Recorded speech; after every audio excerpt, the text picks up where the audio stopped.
I've lived in Sheffield over 20 years and I felt I knew the city really well.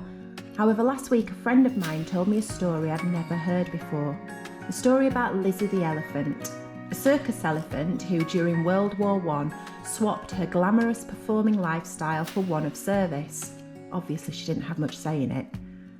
Lizzie became a local hero as her strength replaced the need for 10 horses to transport scrap metal and munitions around our city.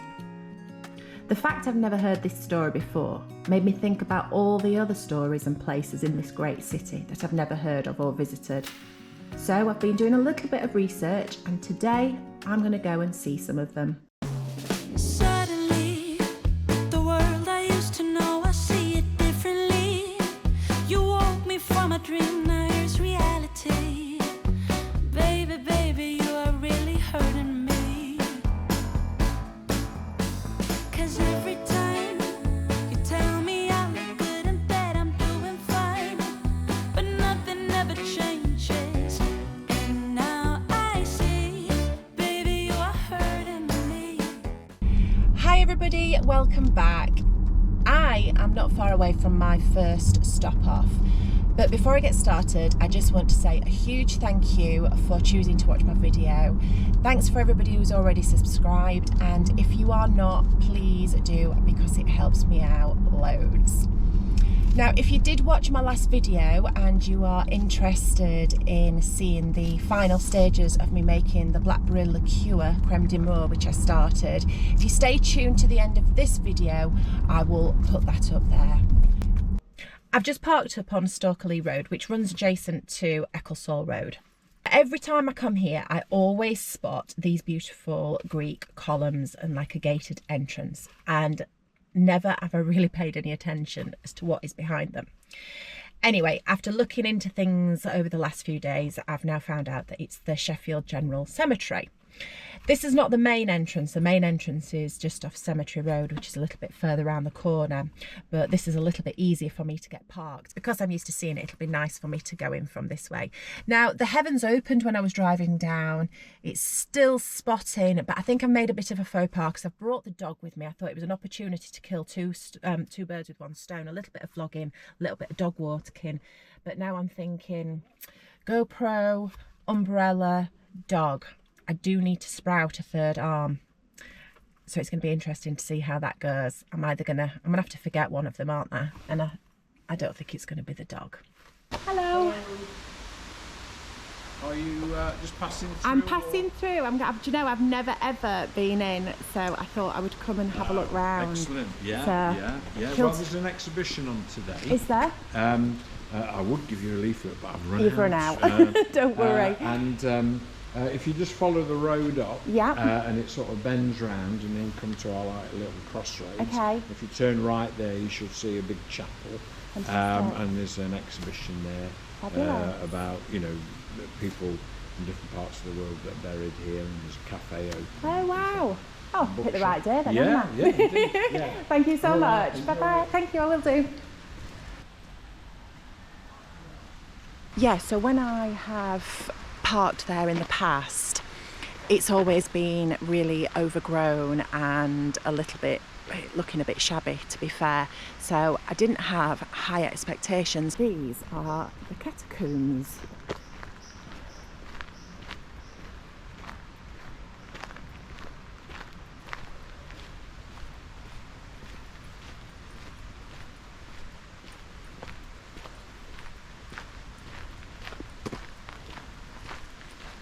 So there is clearly quite a bit of restoration work going on, because this stonework's being replaced. I wonder what it's like in there.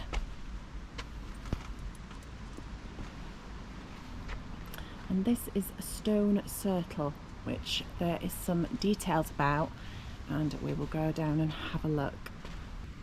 Geological stone spiral represents the main rock types used in the cemetery. It was installed in 2004 by Adrian Hallam. Sedimentary rock, sandstones, blah blah blah blah. Dolomitic limestone. Have they all got inscriptions on them? Or just some of them? This one has here. Heather slate, So that's from North Wales. Oh, they've come a long way, haven't they? So the cemetery opened in 1836 and closed in 1978, which is a very important year because it's the year that I was born. God, the dog keeps pulling me back. Lottie, come on, come on. She wants to stop and sniff at everything, which is proving very, very difficult. Shouldn't have brought her, to be fair, but you know, when she looks at you with the eyes, what can you do? There are several types of buildings within the cemetery itself, and they're, what was it called? Greek, Doric and Egyptian styles, and they were designed by a local architect called Samuel Worth.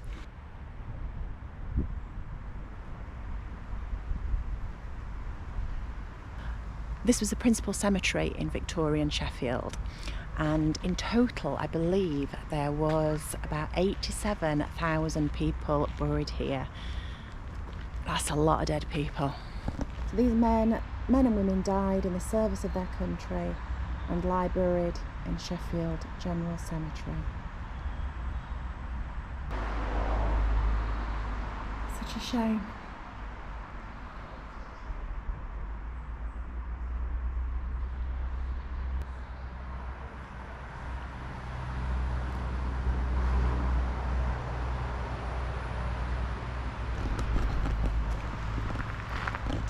I feel quite ignorant that I haven't been in here before. Yeah, I've driven past it so many times and just never taken the time to, you know, to have a look. You really should pay attention to what's on your doorstep. It's so easy to get complacent and think, oh, I'll go there another day, and you just do the same things day in, day out, and you never get around to it. So that's one good thing actually about doing this YouTube channel. It's making me do things. It's the one thing James actually said. He says you will start doing things that you've been meaning to do, and yeah, it gets you out. That's a fact.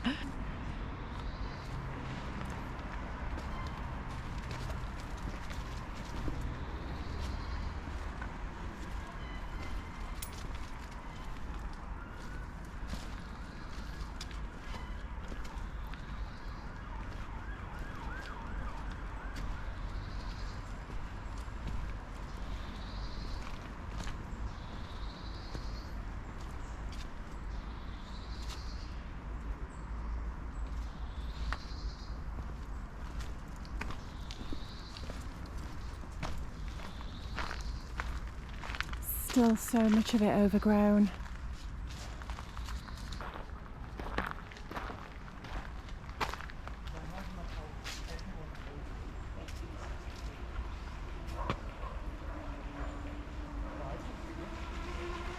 So we are heading up to the chapel now, which has been restored and I think is used for weddings and parties and things. It looks really, really pretty, and this is where the exhibition is on, so I'm quite lucky to have come today, I think.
Today you can read about what he wrote, but we don't know about what all the other people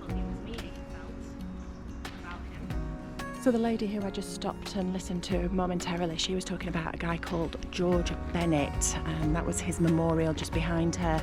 He was a missionary from Sheffield who was the founder of the Sunday school, Sheffield Sunday School, and he travelled widely, I believe, around Asia and what have you. Gosh, it's so overgrown.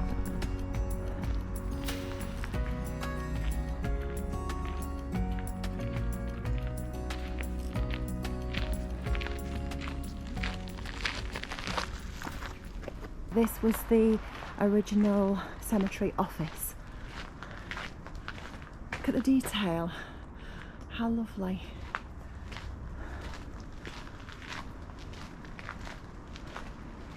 It clearly has had some work. They've got security cameras and yeah, it's clearly used as something. Oh wow. I wonder if it's like a teaching centre or something. This looks like a little playground for kiddies. To the company's office, all orders to be given to the secretary. This is the main, well, I believe it's the main entrance, but it's the Egyptian gate. So the winged orb that you can see at the top there, that symbolises triumph of day over night, light over dark, good over evil. And then you have these serpents here on the gates themselves, which are eating their tail, and that symbolises immortality and rebirth. It's funny, isn't it? You walk through places like this all the time, you completely take for granted all the little details, but when you dig a little bit deeper, there's a meaning for everything. And yeah, that's really nice. Heading back down to the entrance where I came in, and this has been renovated quite nicely, and I believe it's got a holiday cottage in here that you can rent out as well. It's a good little spot, to be fair, not far from Ecclesall Road, all the bars and restaurants. From the photographs online as well, it looks like it's been done out quite nice.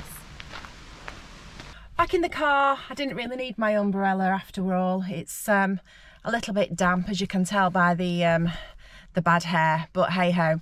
Right, on to the next place.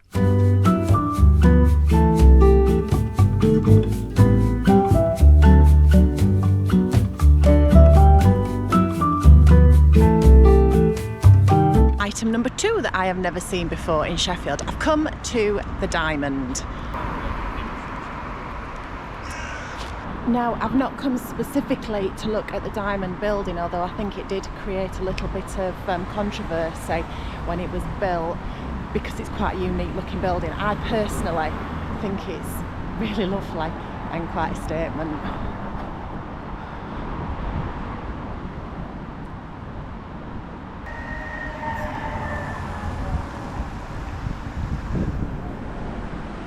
This is part of the University of Sheffield, and it is the Faculty of Engineering. I think they are pretty lucky students who get to go and study in a building like that.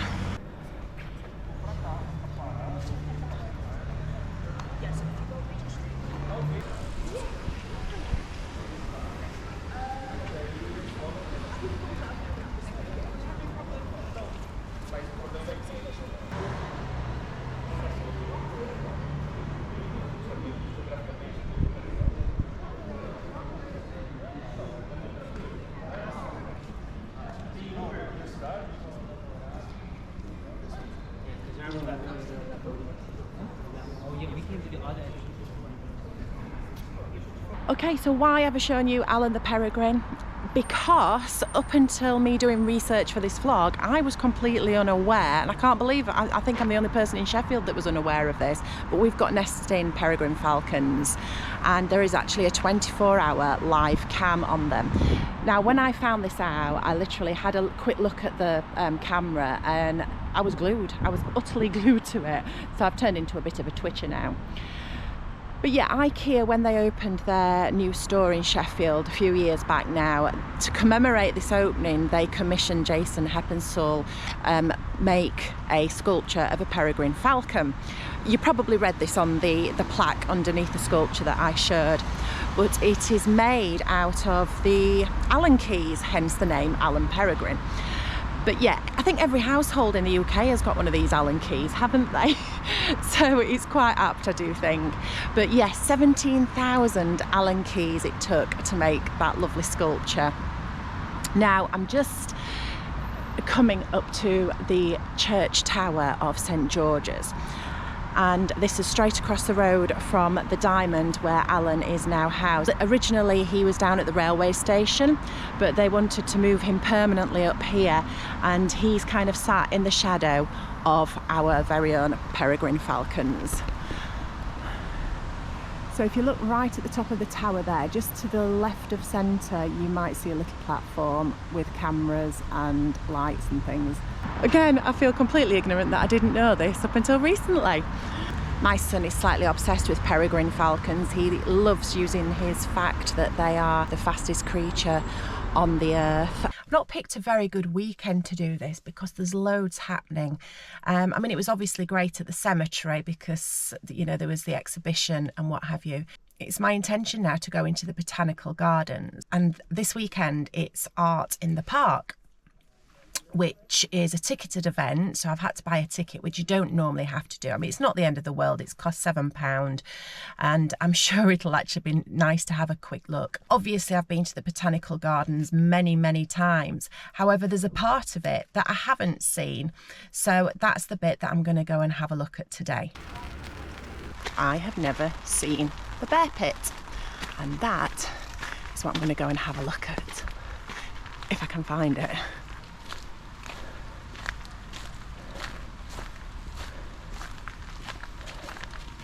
Two minutes in and I'm lost.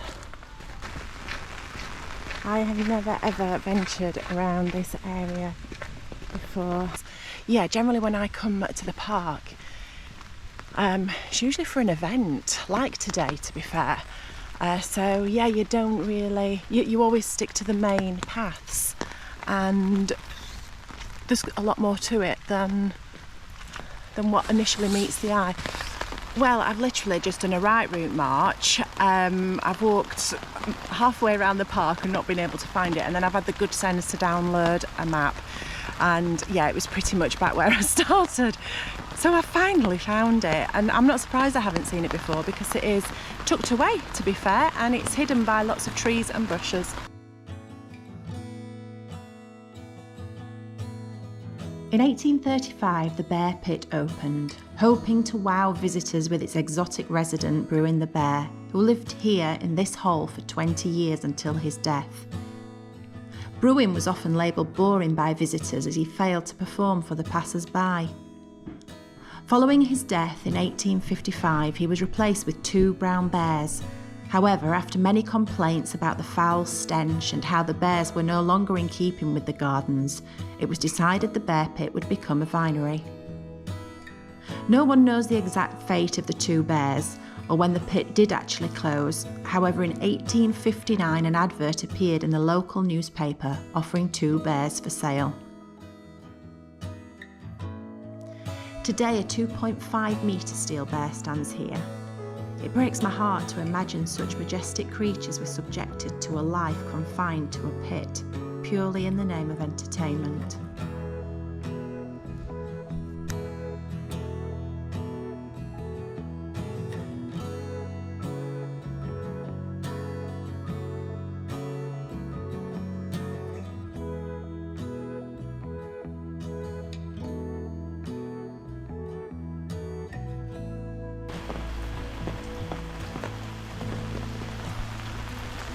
Right, well, while I am here, even though it's teeming it down, I'm going to have a quick look around the park. I may as well.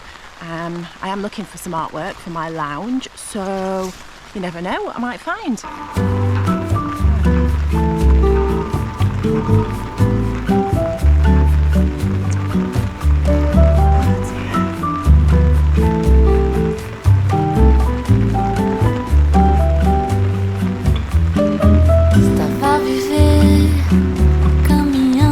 vida,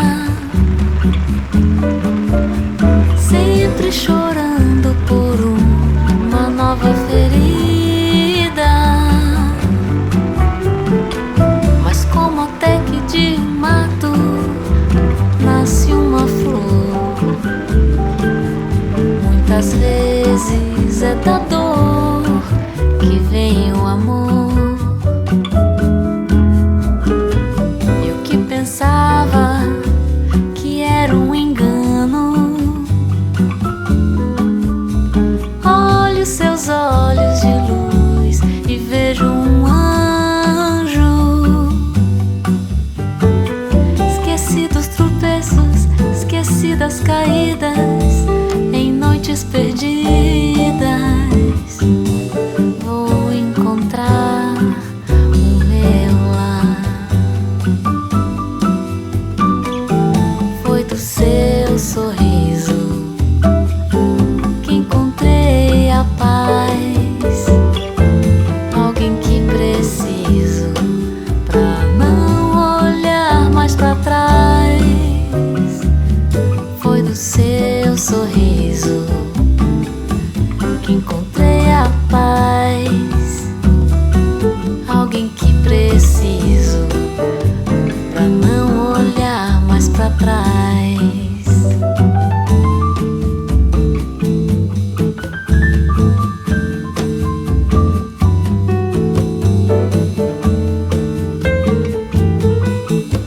Well, what an absolute washout for those poor artists. I'm devastated for them. It's biblical rain currently at the moment, and it's not ideal, is it, when you're trying to display your artwork. There were a few lucky ones that actually got into the greenhouse, so they were definitely winning with position, weren't they, for the art fair. Well, I think I am going to have to probably split this video into a couple of parts and film the other locations another day. I'm not suitably dressed for this weather, unfortunately, so I don't really want to go trudging around some of the locations that I'd pinpointed, but never mind. Another day, it'll just be as enjoyable. On my last vlog, I started making some creme de menthe after I'd done a little bit of foraging in the back garden and picked lots of blackberries. Now, I was unable to complete it when I was filming that because I had to leave, part of the process was leaving the berries to percolate, that's clearly not the right word, but I like it. So I had to leave them to soak in some red wine. That should have been for 2 days. However, I've left it a little bit longer than I probably should have, just because time has not allowed me to crack on with things earlier. So yeah, they've probably been soaking for 3-4 days. Can't imagine that it's going to cause any problems. If anything, it might just make the flavour a little bit better. But what I'm going to do is now finish off the process and decant them into a couple of old gin bottles that I've got. The beauty about this liqueur is that once it's bottled, you can actually use it straight away, so there's no waiting time afterwards. So I'm going to enjoy a nice cocktail this evening using my creme de menthe. But right now I'm going to show you the next few steps of the process of actually getting it finalised. I have just sterilised 2 old gin bottles. In fact, I've got some of the labels still on here. I've not got all that off, unfortunately. But you know what? I'm not precious. It's for my own personal use. If I was gifting it to somebody, obviously I'd clean that off a little bit more. But I think I can put up with that. To be fair, it's not going to last for very long anyway. I will have probably drunk it all in a week. So the process now is to sieve out the blackberries. We're going to heat it up to dissolve the sugar, and we're going to add the gin. And then once that's cooled down, we can decant it. Okie dokie. So I'm going to do it, pass it first through, this is going to be a bit messy actually. I'm going to pass it through just a regular sieve first off, and then you're meant to do it through like a muslin. I'm not entirely sure I've got one, so I'm just going to have to blag it, I think. It does smell incredible. I left this a little bit longer than the directed 48 hours So I really hope it hasn't messed up the recipe. Just going to push the excess juice through before I get rid of the waste blackberries. So I just got a little bowl here just to pop those into. Do you know what? It seems a waste. These lovely mushy blackberries. I wonder if you could make like a compote out of them or something.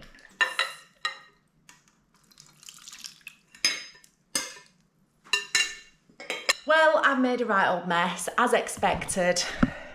Look at that. Messy Becky. Okay, so it's all sieved out now. What I'm going to do is just clean the sieve and then pass it through again just to see if there are any more bits in there. As I say, you should do this through a muslin cloth, which I haven't got. I've had a good look round. Well, there's nothing in the bottom of the sieve. So I think we're good to go with the next step, and that is adding the sugar, dissolving that on the heat, and adding the gin. I'm going to pour in the blackberry and wine that we've just sieved through. I have already weighed out 300 grams of caster sugar, so I'm going to add that now. Lots of sugar. Very healthy this, isn't it? And then the recipe that I initially used says the final thing is a large glass of gin. However, in my last vlog, I mentioned this, that my idea of a large glass is probably much bigger than somebody else's idea of a large glass. I mean, I'm thinking this is a large glass of gin, which I think is probably a little bit excessive. So what I've done a little bit of fishing around, and I've found another recipe, and that says that you use half a cup. I think it relates to about 180 mils, and you can use either gin or vodka. I'm a gin lover, so that's what I'm going to use. So this is my gin. I was going to buy a cheap one actually from Aldi, but I've got a cupboard full of Gordon's, so I just thought I'd use some of that. Let's see whether this is dissolving. This has been simmering away for about 8 minutes now. All the sugar has dissolved, I believe. Can't feel anything grainy in the bottom. So I'm going to turn the heat off, let that cool down, and then we can decant it. You know, it smells really Christmassy. In fact, I'm going to have a little taste. I think this has cooled off enough now for me to decant into the bottles. I'm slightly concerned I filled this jug up a little bit too much, so I'm preempting lots of dribbles, and I'm going to sit it in a bowl just to catch any overflow or mess that I actually make. Ooh, so far so good.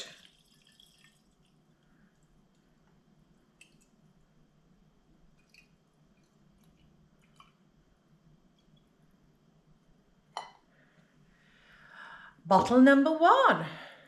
I could do with a funnel. It would make life much easier, wouldn't it? However, I think we have got one, but it's probably down in the cellar and being used for putting oil in the lawn mowers or something. We're just short. Never mind, I'm going to start on this tonight and have a little bit in one of my gin and tonics. Lots of ice, and I might put a few fresh blackberries in as well. Hope you've enjoyed that. I'm certainly going to enjoy this.